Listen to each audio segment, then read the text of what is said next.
Working as a corrections officer in a maximum security prison was no joke. The harsh reality of life behind bars was my everyday routine. But out of all the tough days I had at work, there was one day that really made all of my other days seem like a piece of cake, when I walked into a cell and found one of my inmates, who we will call Sean, lifeless, after taking his own damn life. I can still remember the heavy silence in the pod as I unlocked the cell door. The familiar clink of the keys seemed louder than ever. But nothing could have prepared me for the sight that awaited me inside. Sean was a tough-looking dude with a rough past. It was crazy seeing him slumped against the wall, a makeshift noose made from his bedsheet wrapped tightly around his neck. The cell smelled like death. My instinct kicked in, and I radioed for backup, desperate for assistance. The medical team rushed to the scene, but it was too late. Sean was already gone. I couldn't believe this had happened, and I felt immediately guilty, wondering how did it come to this? Was there something I could have done to prevent it? After the incident, there was a whirlwind of investigations, reports, and questions. My life was turned upside down due to the intense scrutiny from my superiors, and the guilt that never left me. Sleepless nights turned into days filled with doubt and self-reflection. Sadly, I lost my job due to the prison officials' belief that I acted negligently by not doing my rounds within the amount of time I was supposed to. In my defense, I was busy with another incident, and unfortunately there just wasn't enough officers on duty that day, so I was left doing the job of 2 people. Nobody cared about that. And they all believed I deserved to be let go. The worst punishment of all is living with the guilt of what happened to Sean, though. In that line of work, the things that officers see are hard for people on the outside to imagine. Each day, you have no clue what you will walk into. Seeing 100 brutal prison fights don't amount to seeing what I saw that day as Sean laid there. When I was locked up in state prison a few years ago, I witnessed some crazy things, but one day a fight broke out between a girl I was close to and another inmate, and I was scared as hell. Let's call the girl I was close with Abby and the other girl Brianna. Me and Abby had a rule that if one of us got into a fight, the other would help. I'm not going to lie though, sometimes she ran her mouth a little too much and got into it with people for no reason. Even though I had her back, I didn't want to get into a fight over something stupid. One day Abby and Brianna got into a fight over something so stupid. I honestly don't remember what started it, but I remember Brianna saying something about Abby being a bad mom. So, a little backstory, Abby was in jail for setting her ex-boyfriend's house on fire while her kids were in there asleep with their dad. She said she thought the kids were with their grandmother and would never do anything to hurt them, but in jail nobody cares about the excuses you make for hurting children. Once you hurt a child, nobody will like or respect you.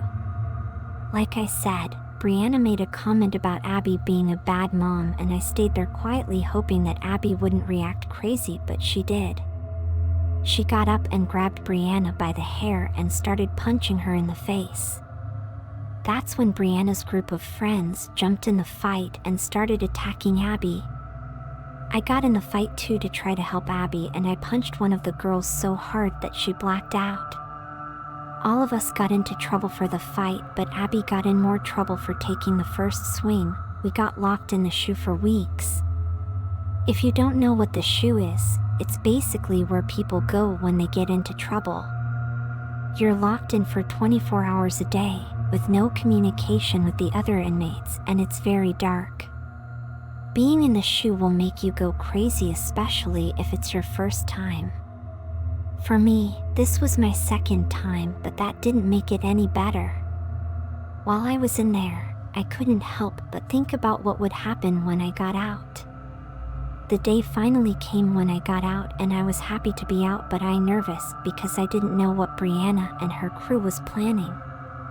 The same day I was back on the unit, I heard someone yell my name, and right after that I felt a sharp pain in my side. I was stabbed. The girl that I knocked out during the fight was back for revenge. She was embarrassed that I won the fight, and she wanted to prove to everybody that she was more powerful. I started bleeding everywhere, and I could hear some of the other inmates yelling for the guards to come. It felt like forever before the alarms went off and the guards came to help me. I thought that day was going to be my last day on Earth. My stab wound was so severe that I had to be taken to a hospital outside of the prison. I lost so much blood that I needed to get a transfusion.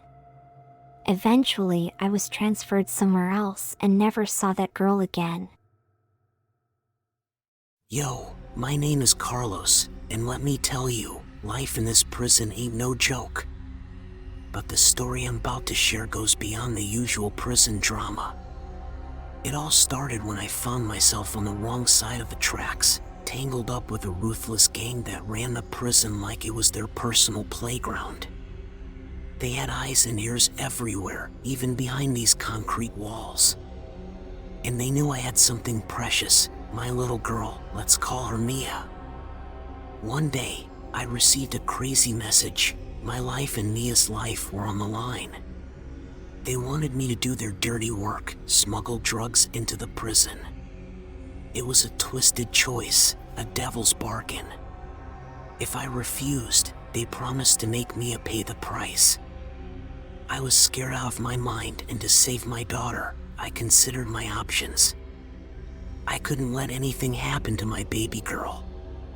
So, against my better judgment, I made the wild decision to involve my wife, let's call her Maria, in this dangerous game. In hushed conversations during visitation, I laid out the plan to Maria.